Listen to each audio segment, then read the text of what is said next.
This week's Retail Week is brought to you by Avail, Phosphorus Fertilizer Enhancer. Never stop pushing. Welcome back, another edition of Crop Life Retail Week. Here this week with a guest, Dan Jacobs from AgriBusiness Global magazine. Dan, welcome.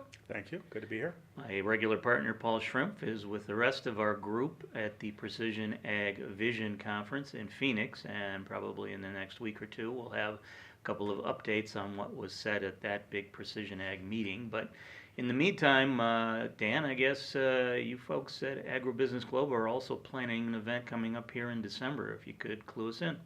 That's right. We in August we had our trade summit in Las Vegas, and we're going to be doing a similar event, a more regional event called Trade Summit Southeast Asia. That'll be in Jakarta, Indonesia, on December 5th and 6th.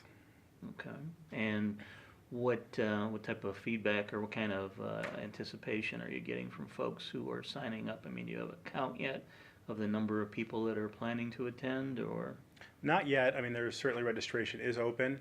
Go to tradesummit.com and you could sign up for that or learn more about it. We are going to have some interesting speakers there. We have hopefully we've invited a Ministry of Agriculture official to talk about what's going on in Indonesia. We have there's a lot in that interest in that region in biostimulants. So we're going to have some talks about a biostimulants and what's going on in that part of the country, that part of the world, dealing with biostimulants. Very good.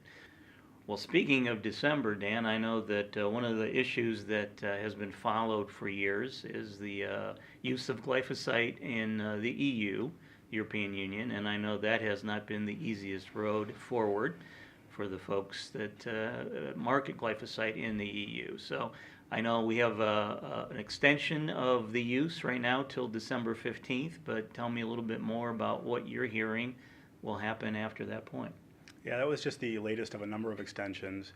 The EU uses a risk-based approach versus the U.S., which is a hazard-based approach. So they are much more concerned about whether there's a potential for risk, even though a lot of science has proven that there's no problem with glyphosate. They still in the EU, they're concerned about it. So they are potentially going to ban it.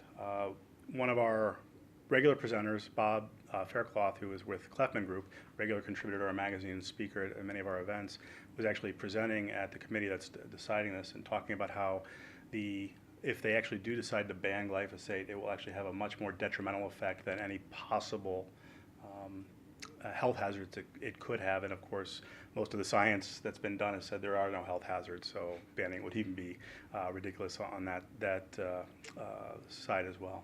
Well, based on what you know more about the European market than I do. Predictions? That's a really tough one. If I had to put my money on it, I guess I would say it is going to get passed. I don't know if it's going to be a long term or just yet another 6 months. Kind of push it down the road and we'll decide later down the road. But I think December 15th we'll get at least some hopefully some good news. All right. Well, we'll be following up on that over the next couple of months here, and we'll be back after the short break. We want our farmers to be successful, and if they're spending money to put on phosphate in particular, we like to put Avail with it so that a lot more of that gets into the plant. We know that a majority of it gets tied up in the soil before a plant has a chance to work with it. So we like to put Avail to increase that availability to the crop. Well, welcome back. Just before our break, we were talking a little bit about glyphosate, and of course one of the big proponents of glyphosate around the world is Monsanto. And a sad event occurred recently here. We heard from CEO Hugh Grant, that tears from the eyes, if you will, that this might have been the last full year Monsanto report as a standalone company on where Monsanto is here in 2017 and what it anticipates in 2018.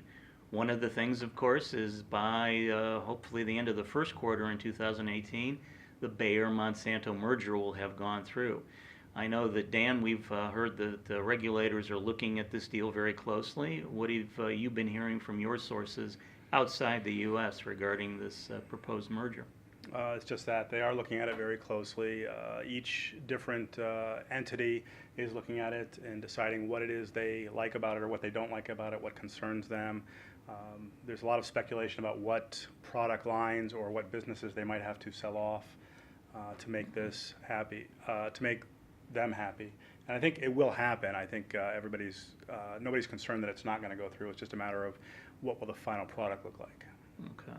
All right. Well, of course, we'll be following this story as well as we move forward. One of the things to note, I know that the headquarters for the new company will be in Germany. We'll have a big presence in St. Louis. A little bit interestingly, though, in the Hugh Grant phone call with the press, not much mention was made of the Bayer facilities currently in Research Triangle Park in North Carolina. So we'll have to wait and see what happens with those complexes as this deal moves forward. That's all we have this week. Dan, thanks for joining us. Appreciate it. My pleasure. We'll see you again soon. Thank you to this week's video sponsor, Avail Phosphorus Fertilizer Enhancer from Verdesian Life Sciences.